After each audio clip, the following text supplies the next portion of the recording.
I guess we're going to talk about social behavior, which is kind of pertinent to us since we're generally social creatures, though some of us are rather antisocial, but beyond that,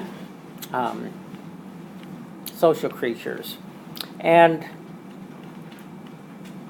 it's kind of interesting, well, you know, there's this old question: Are human beings basically like the brutish creatures that Hobbes suggested in Leviathan?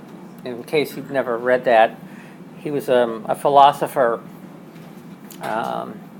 in England in the 17th century, and he came to conclude that basically human beings are under sway of our kind of animal powers, and that left to our own devices will basically kill each other. And so he felt that the best way to maintain kind of peace was actually to have a sovereign who kind of sat on everybody, whether the sovereign was benevolent or just kind of like, you know, a hard ass.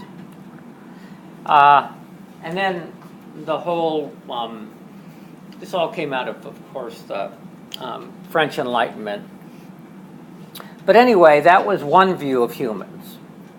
And a lot of people have since said, well, you know, humans, we're just miserable creatures, essentially, out to kill each other. And then, but others have suggested, of course, that no, not actually, we're not. In fact, that we're both. I mean, if you just think about it, okay, we've got individual outlooks on things. Now, in a society that's fairly, I guess, regulated, you know, there's things in place that stop people from doing bad things to each other. If it's a small group, it might just be, well, you know everybody, and if there's someone that's causing real problems, there's kind of a group policing sort of thing. There's also the whole idea of, at least for humans, warm and fuzzies. And yet, there's also usually hierarchies and that sort of thing. So we are kind of an aggressive species, but like we're really nothing like ants. Like if ants had nuclear weapons, the Earth would be a cinder within a week. Okay, so we should at least think nicely about ourselves in terms of what an ant society would do. But there's a whole bunch of mechanisms that essentially need to be in place for social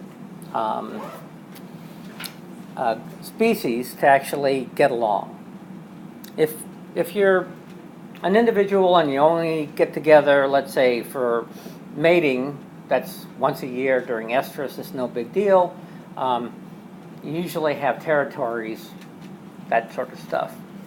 But social species, especially in larger groups, they've got to, there has to be mechanisms so that they don't try to kill each other. Of course, there's one easy way to understand this, and think about bees, honeybees. They're all very closely related to each other. So you can see how social creatures in that case will work together. I mean, they've got personal fitness, and then they have indirect fitness.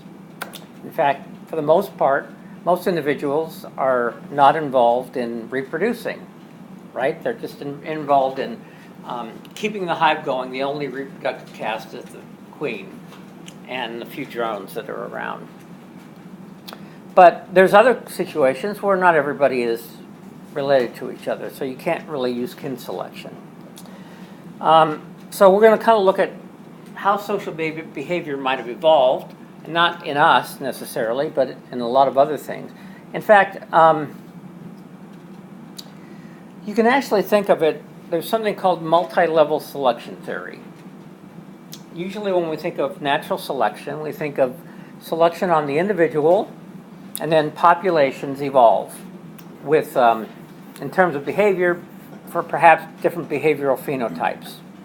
And it's not exactly categories, but there's shy individuals all the way up to really bold individuals.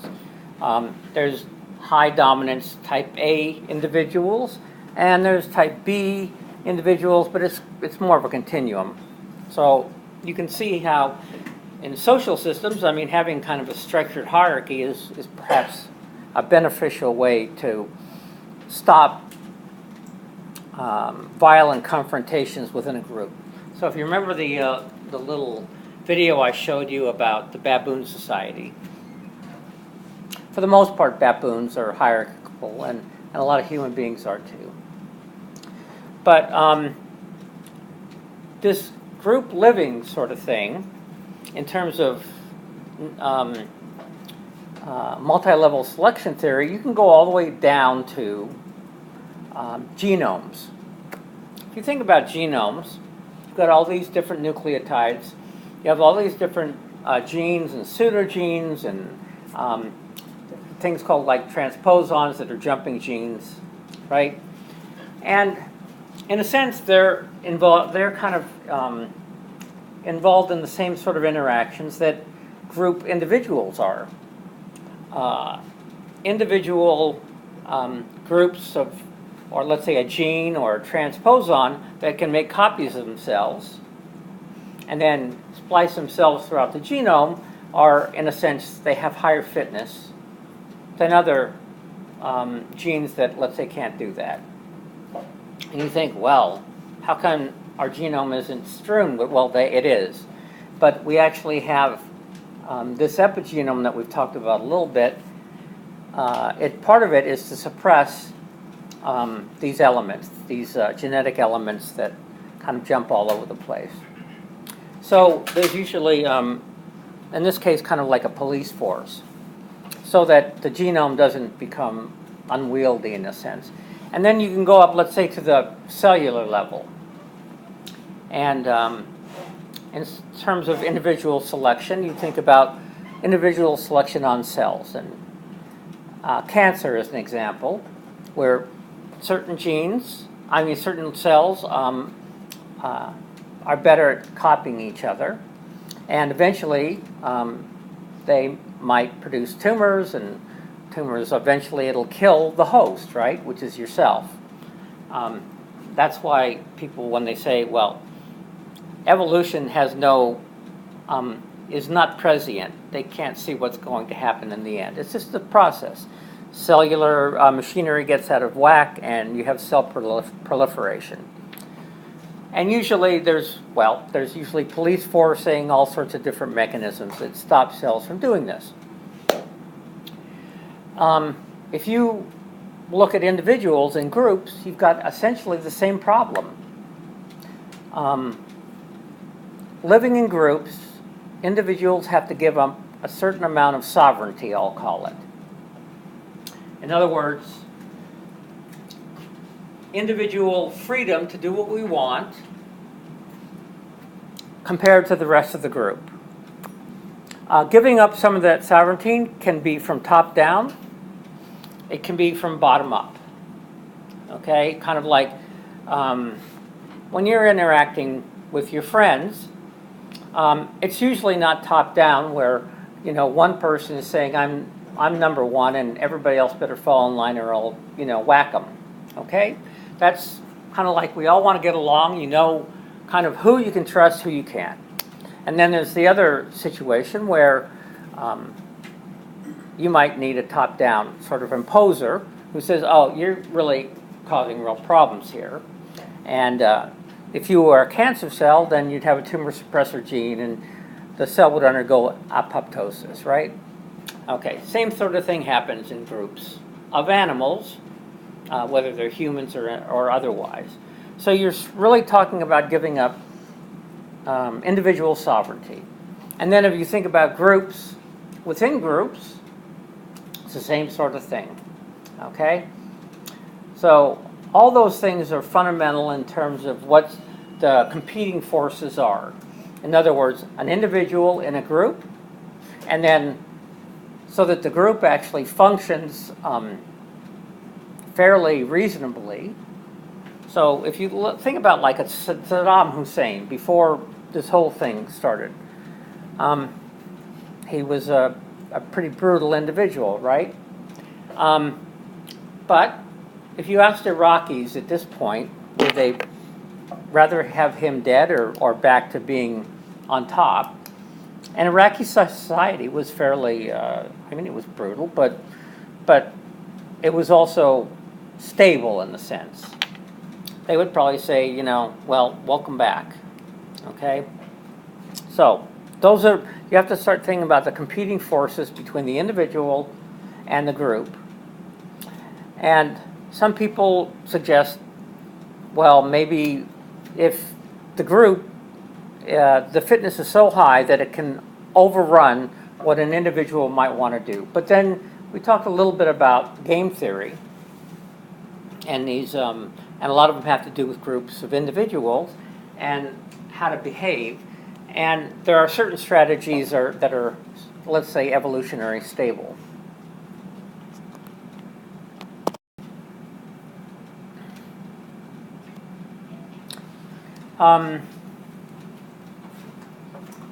Okay, so now we talked a little bit about this when we were thinking about avoiding predators or being predators, all that kind of stuff.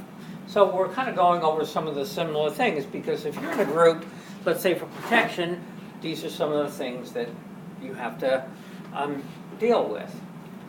So if it's, let's say, mobbing behavior, what's to stop an individual from being a social parasite, right? Let everybody else do the mobbing. You get the benefit, but they also suffer the cost. Okay. So anyway, the costs of being social, we already know some of this. You're more conspicuous the larger the group. Diseases tend to carry better in larger groups. Disease transmission. For example, Ebola. Before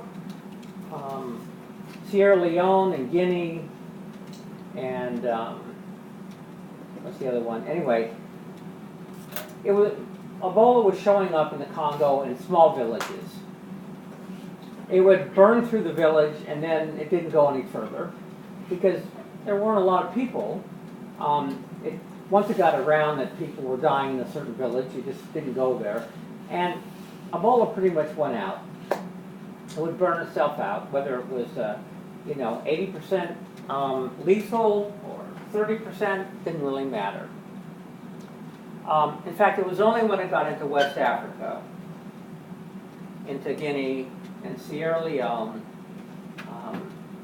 that there were enough cities and concentrations of people that it could actually carry to become kind of more of a pandemic, something like you would think happened during the Black Death.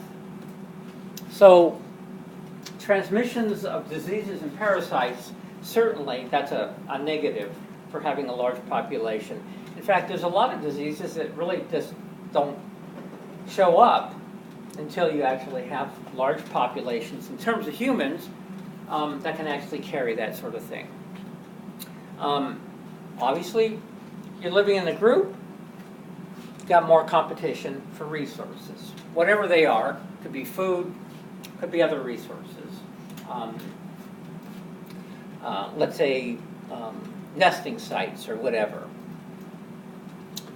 Time and energy expended by subordinates in dealing with more dominant companions.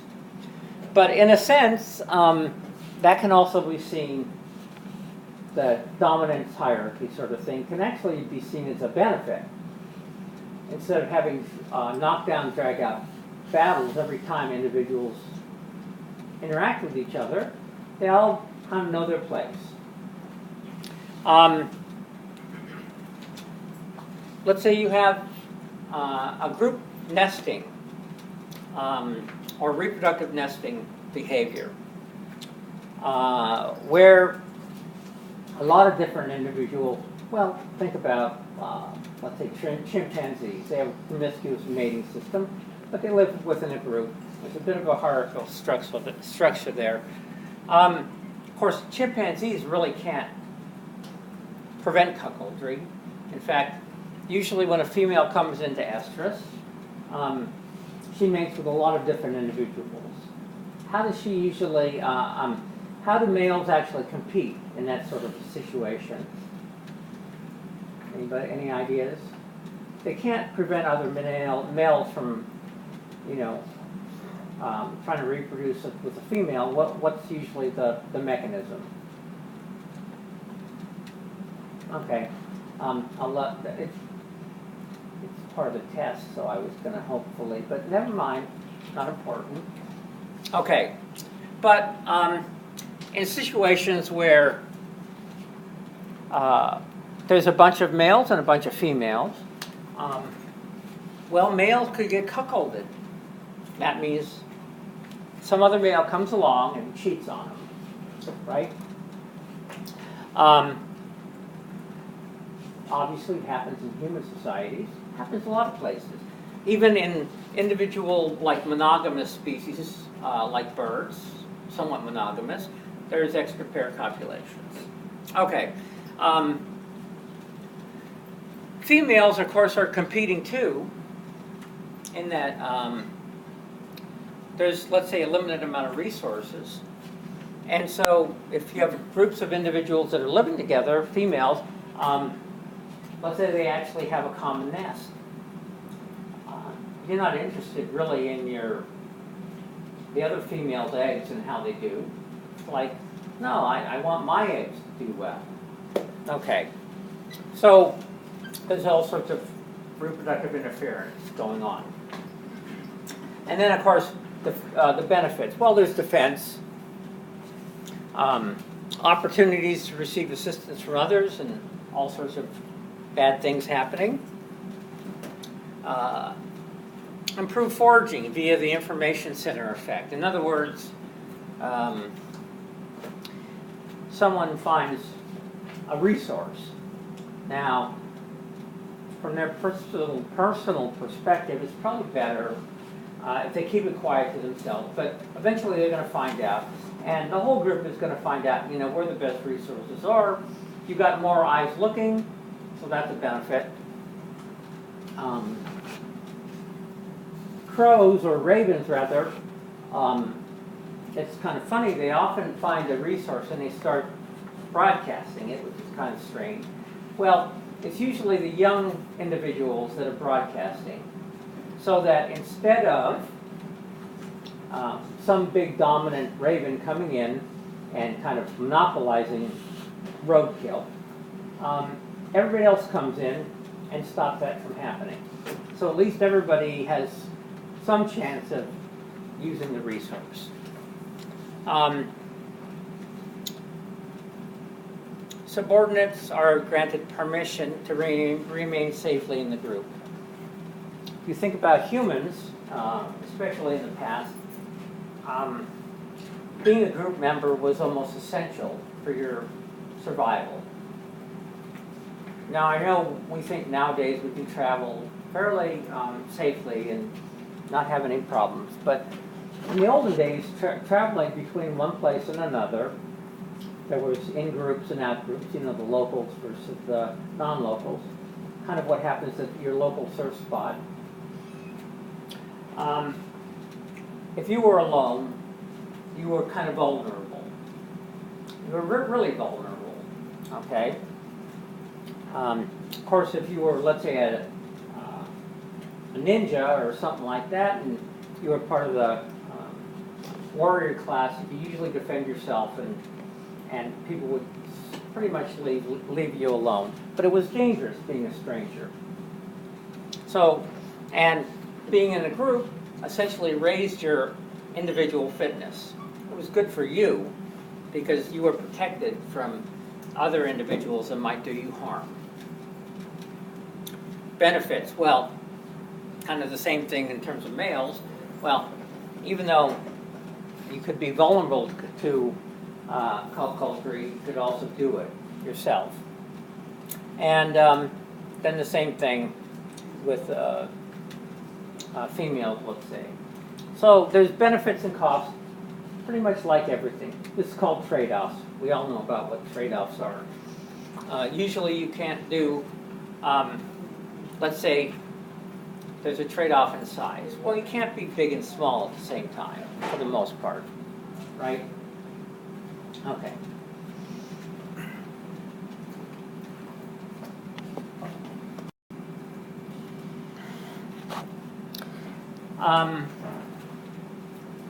A lot of groups involve primary reproducers and then subordinates that help. And oftentimes they are related to each other.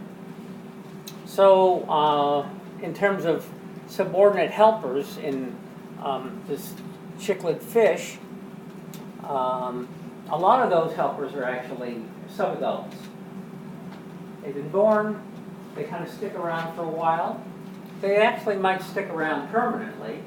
Eventually, let's say the top individual might die or something like that, and they move up in rank. Or they might then go off on their own and try to start their own family and colony. And so, in terms of the amount of energy you have to expend, if you have a helper, they're not reproducing themselves, but they're involved in social behaviors, either aggressive behaviors or submissive behaviors. A lot of them are involved in egg cleaning, territory maintenance. All this might not increase their personal fitness, but it certainly might increase, if there's kin selection going on, it might really increase their indirect fitness costs or benefits. And you can see how with helpers, most of it in terms of, it's like agonistic behavior is aggressive behavior versus submissive. Most of the time they're being submissive. But they're in those sorts of dominance games that are going on. And then, of course, egg cleaning, direct brood care might be actually their siblings that they're helping to raise. And then if you look at like bees, big colony, a lot of workers actually go through stages. When they're very young, they've just been born, they do certain things that older individuals do. So let's say the older workers actually are probably going out foraging. The younger ones maybe keeping the nest clean or learning how to raise brood, things like that. And then as they get older and older, they kind of go up, and then finally they're old and decrepit.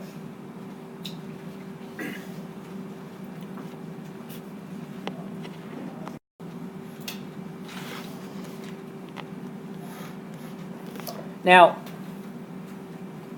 one thing that, as you can actually see from this, is that when you have a large group, you can defend central resources much more easily than you can if everybody's all spread out.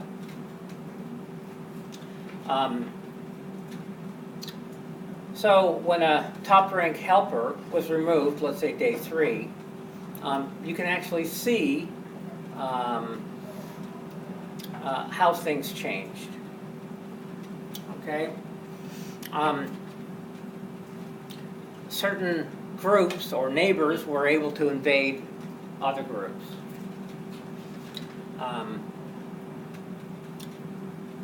So the top rank helper was removed, and there's another, I think we got something else. Yeah, I know we do.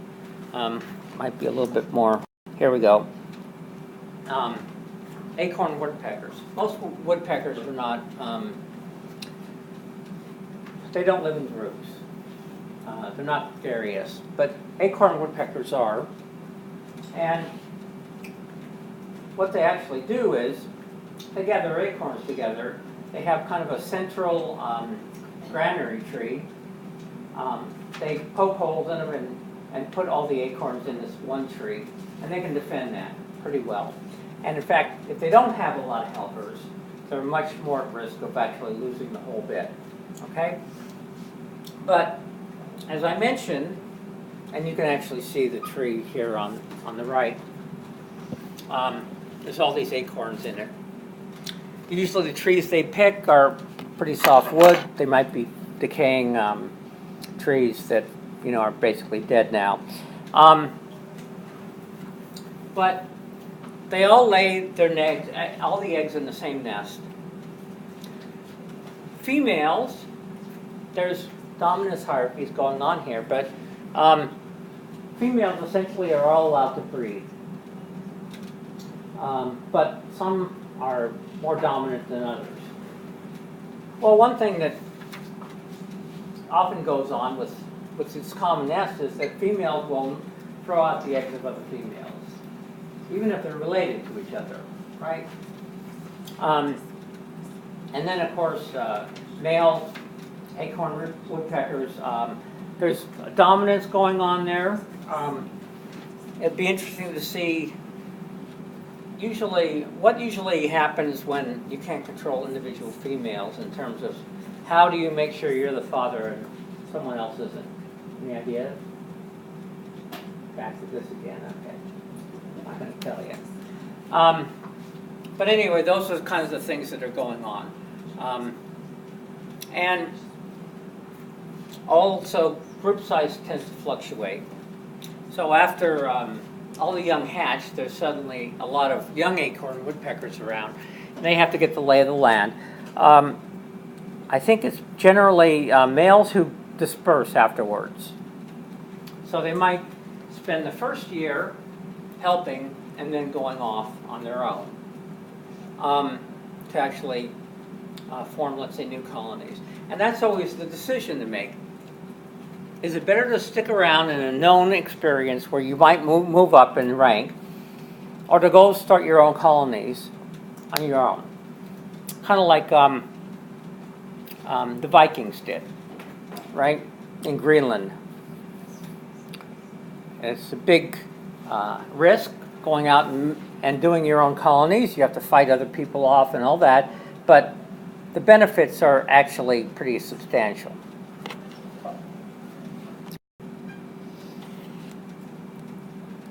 Okay.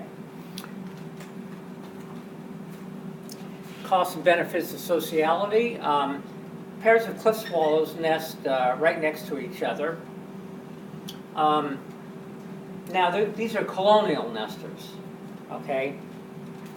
They don't help each other. They just have a large colony, like a colony of gulls. So each of these nests is from a single individual or a pair. But there might also be subordinates who are actually helping out too. Okay. Now, larger colonies of cliff swallows have a higher probability of being infested by nest parasites, and you can actually see to test this hypothesis that they treated nests with insecticide, and some nests they didn't. And the insecticide-treated nests, the young ones did much better. If you, I know there's some areas where, let's say, black fly infestation is really bad in the east. Also in the Grand Tetons and stuff, and there's a lot of, I think there are, let's see, eagles that are there along this corridor, and they really get infected terribly. The nestlings do. So not only do they get loss of blood, but they also, those black flies actually carry diseases.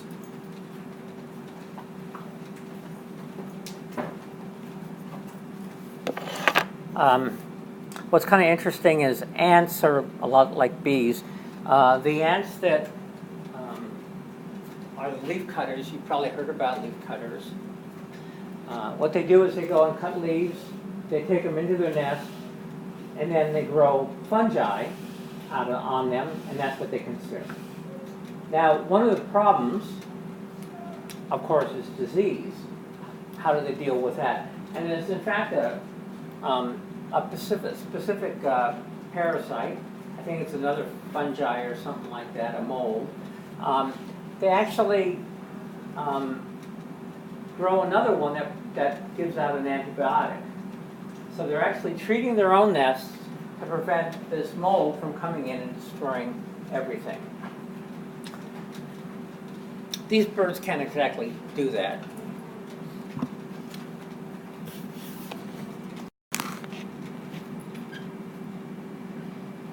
Now, we talked about the comparative method and how, in this case, the evolutionary history of social behavior in these group of bees.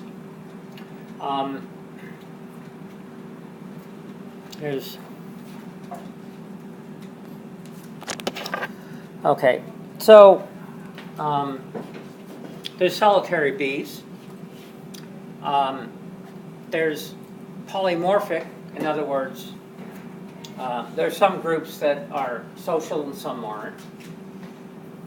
There are social parasites, salute, where they actually parasitize others, probably by, let's say, maybe queens or females lay eggs in others or whatever. Like in ants, there's actually slave-making ants that go in,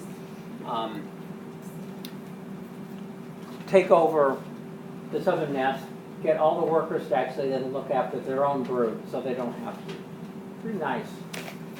Kind of what the you know, in the Old Testament, raiding nearby groups and enslaving everybody. Okay. Ants started doing it way before humans, obviously. And then there's also eusocial. Anybody know what eusocial is? Give me an example of something that is eusocial. Honeybee? So, eusocial means that there's differences in castes. There's reproductive individuals. There are worker individuals. Within workers, there's a bunch of different kinds of individuals, some that are foraging, some that are defending, some that are looking after brood care. Also, in eusocial species, you often see workers in terms of soldier. There's soldier individuals and then regular forage individuals, and one doesn't become the other. Okay, and it's pretty much controlled by epigenetic factors, as it turns out. So the soldiers are big. They have really big mandibles. They're there for one thing and one thing only. Okay. Now, there's social, of course, groups, but in that one, everybody is kind of helping everybody out. But in eusocial, you really have a differentiation of castes. And individuals who are workers do not reproduce. Okay, they don't, period.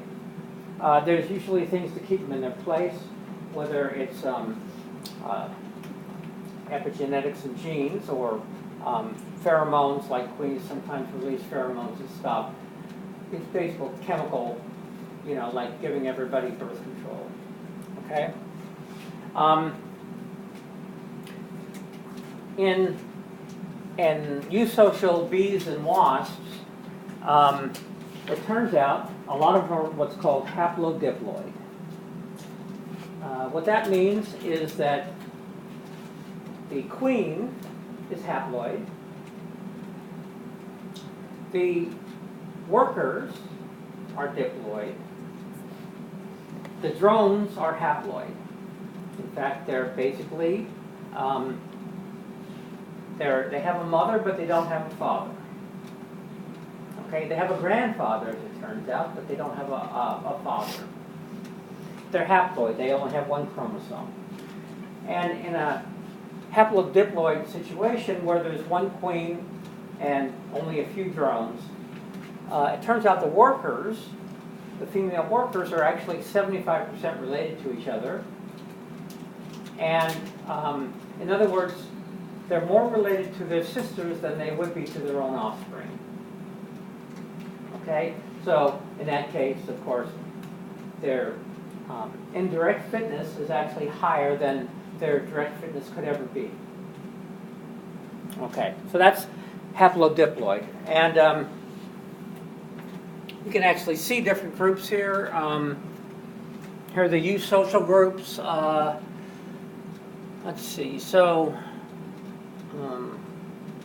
yeah, it looks like, in fact, a lot of these eusociality was actually lost. Let's see here. But of course, probably the ancestor was in, solitary. But then you have this whole group, this whole branch that basically has an ancestral social, eusocial behavior, and then it was lost subsequently in various groups. They either became polymorphic, they became social parasites, things like that. There's other insects that are eusocial. Termites are a good example, except that they're not haplodiploid. Okay, but they still have the caste system that's going on. Naked mole rats in mammals are about the only mammals that actually have this kind of system. There's a queen. There's all these workers.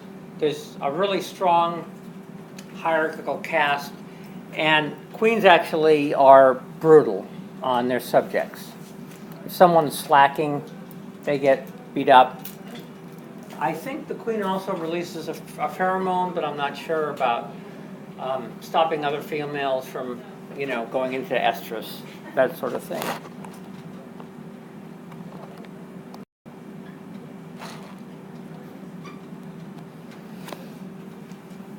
Okay.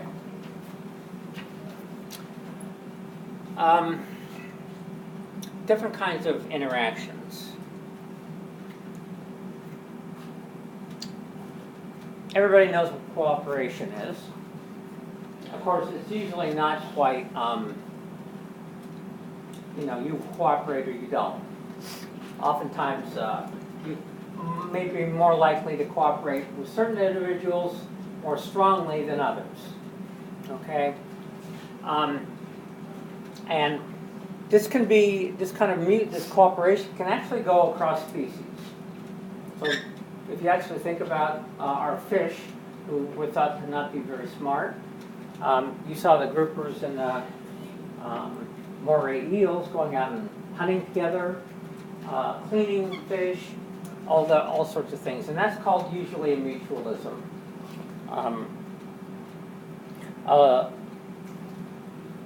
Plants and animals. I have two mutualisms that are best defined. One is pollination and the other is seed dispersal. Okay? They both get a benefit. One gets food resources, let's say, and the other gets, in this case, dispersal. In terms of cleaner fish and client fish, well, the client fish get cleaned and the cleaner fish get food. Even if that might be taking bites out of the client fish might be even, more appetizing. There's usually things that keep that from happening. There's delayed reciprocity. The old I'll scratch your back if you scratch mine. And we actually see it in, like, vampire bats. Vampire bats have to feed on a blood meal every night. if one individual is unlucky enough to not get a blood meal, their neighbors will actually feed them with blood, regurgitate blood. But individuals know who they are and who's more willing to share than others. So, if you're, let's say, really good at foraging, you're better off almost being selfish in that sort of situation. But generally, there's this kind of reciprocity that's going on, so that individuals who aren't you never know what's going to happen, they're actually going to get a meal out of it, and they'll be able to go out forage the next night. We all know what selfish behavior is, and again, we categorize this, but remember, it's more of a continuum. Some individuals are more selfish than others. You tend to be more selfish with individuals you don't know, unless, of course, you know that someone is untrustworthy, and then you're really selfish with them. And then there's something called spiteful behavior, which doesn't really make much sense, in that spiteful behavior actually hurts the donor as well as the receiver. Okay, so why would you be spiteful if you're actually lowering your fitness as well as the other individual's fitness? Human beings are spiteful.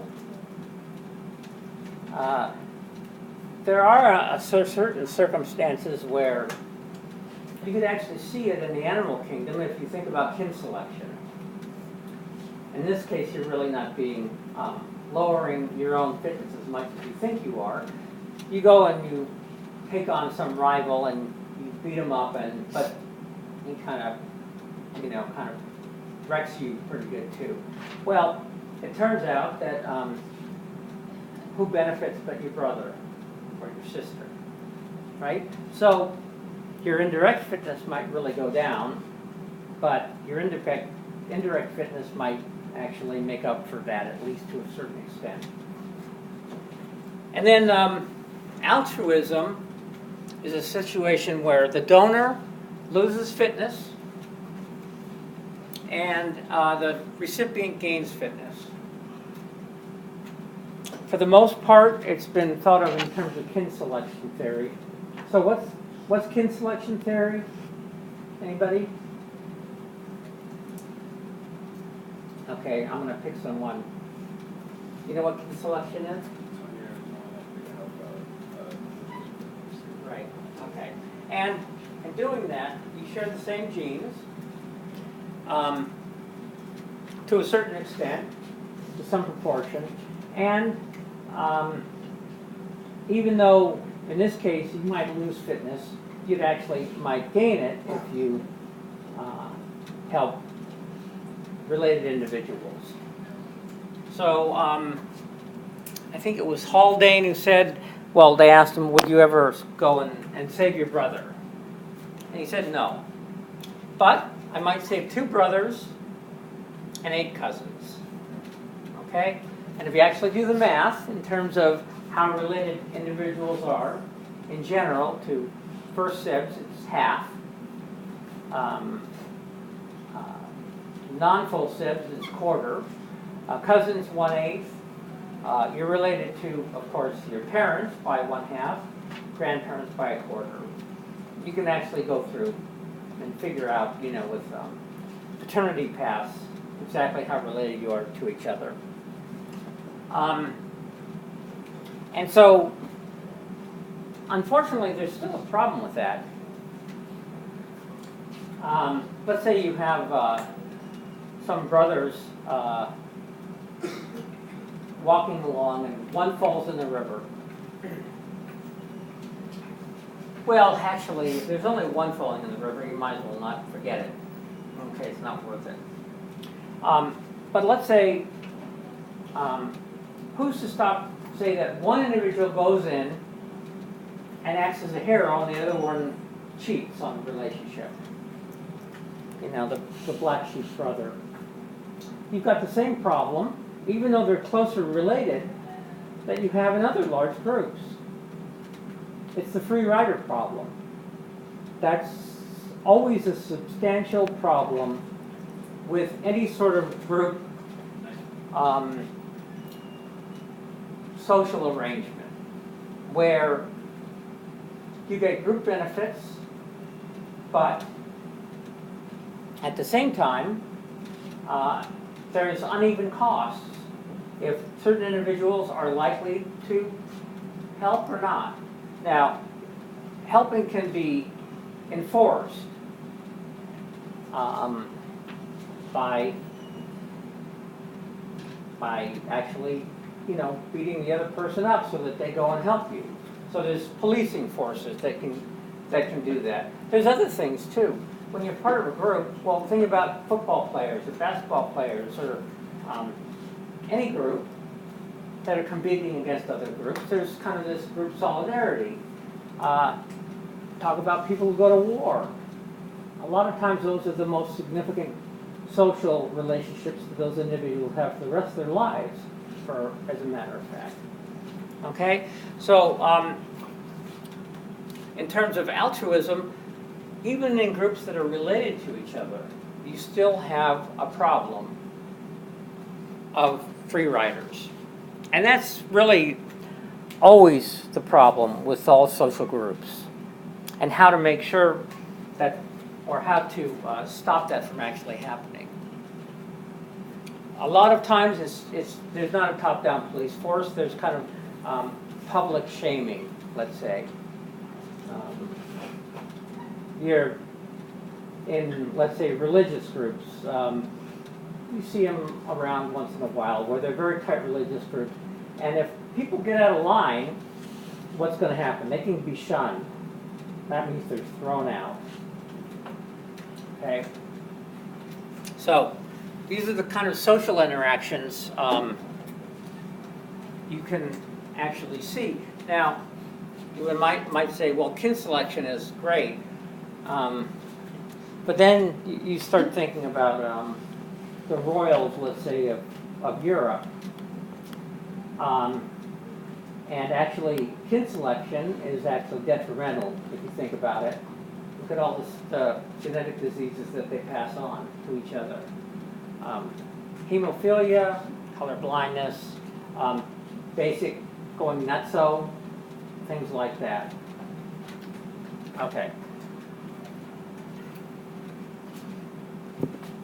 Oh yeah, it says something about spiteful behavior almost never observed in nature. And then altruism is not, it should be unusual, but it's not. But a lot of times if you think about altruism, what appears to be altruism is apparent altruism. It's not real altruism. Looks like you're helping another individual, you're giving up some of your own fitness, but actually you're not. If they're related to you, well, you're getting indirect fitness that might make up for giving up individual fitness. So it still comes down to selection on the individual. If someone isn't playing by the rules, the police come after them. Well, that's reducing their individual fitness so that they behave themselves. Doing good deeds, raising your status, appearing to be altruistic. Well, it's actually raising your status. There might be all sorts of benefits that accrue with that. But at the same time,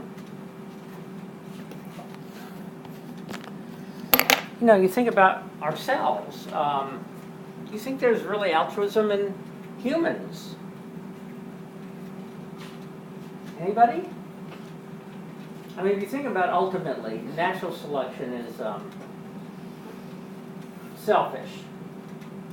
The only reason that you would kind of have a good relationship with someone else is if it actually benefits you, at least as much as it's benefiting the other person. Okay, but we see examples of what you would have to say is altruism. Well, the World Trade Center, right?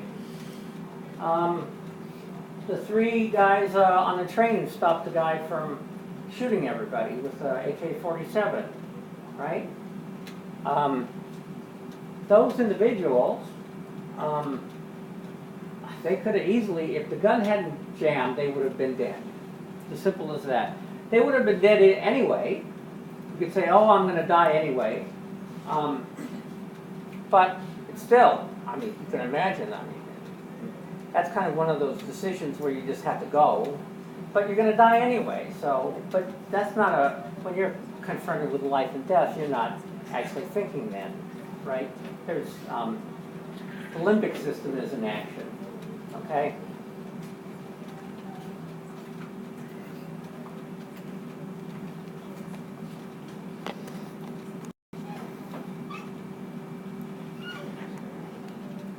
Okay, so this is kind of another schematic of that.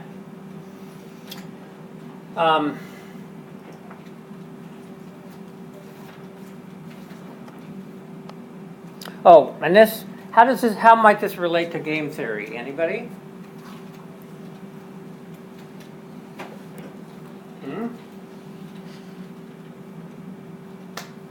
Well, remember game theory in terms of evolutionary stable strategies.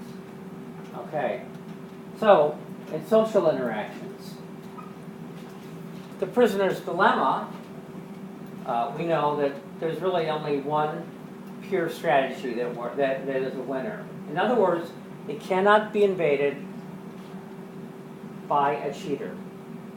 Okay? It may not be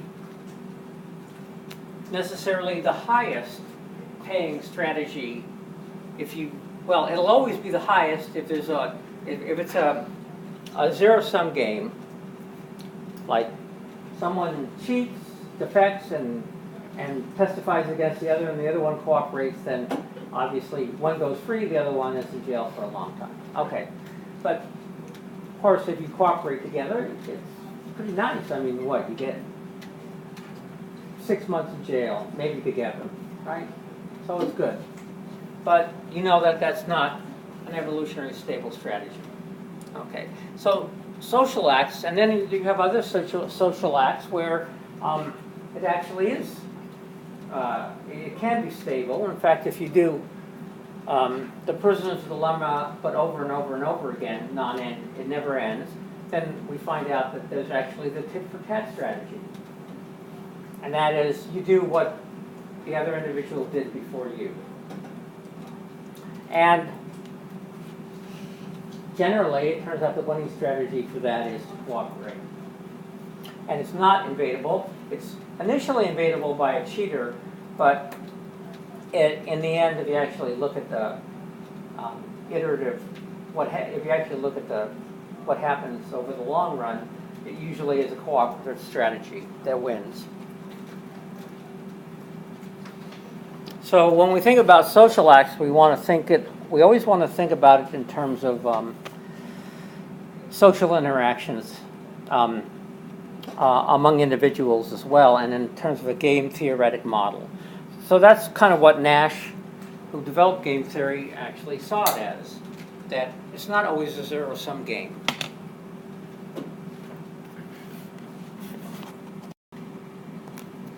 Okay.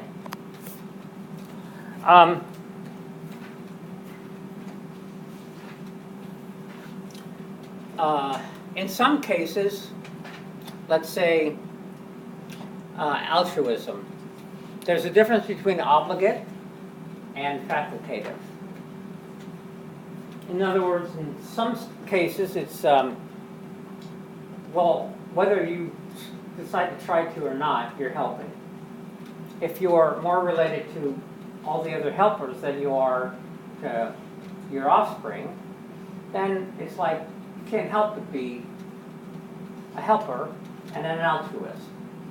Actually, you're being more of a cooperator, but in the end, even if you die, you still accrue a certain amount of fitness.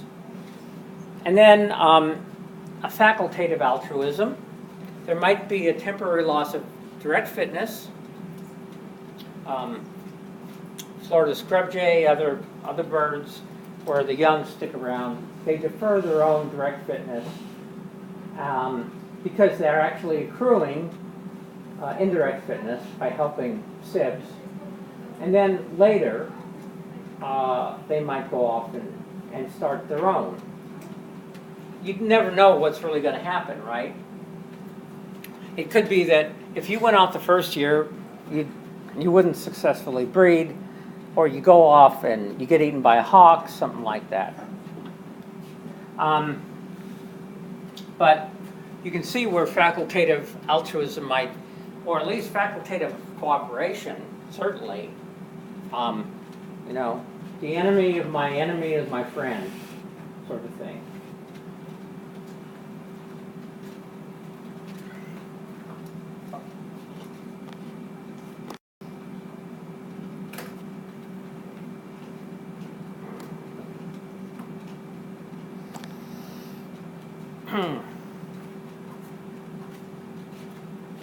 Now, to actually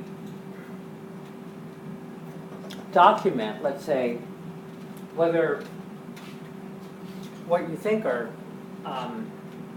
cooperative interactions, you actually have to go, of course, and test it. So, if we actually look at this, we've got these buntings, and they look different. This one here, here actually,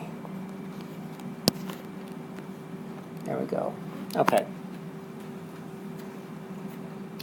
The one on the left is not very bright. The one in the middle is kind of intermediate, and then the one on the right is a bright blue plumage. And in fact, bright males, well, it's heritable to a certain extent. The thing is, dull males and bright males actually benefit. Bright males actually permit dull males to settle in a good quality territory. They can find even a mate and produce offspring. But the thing is, the bright males can actually mate with the dull males, and the dull males will raise them together with their own fitness. Okay, so instead of just getting runoff, the bright males cooperate because they can actually get a higher reproductive fitness because they're generating offspring all over the place, and they don't even have to raise the snotty little devils. And the dull males will basically, well, they'll take anything they can get. And if they were just floaters that were running around seeking ways to reproduce, well, females probably wouldn't, you know, want to have try to mate with them. And then, of course, if they weren't on a territory with a bright male, then other bright males, if they were floating around, they get run off.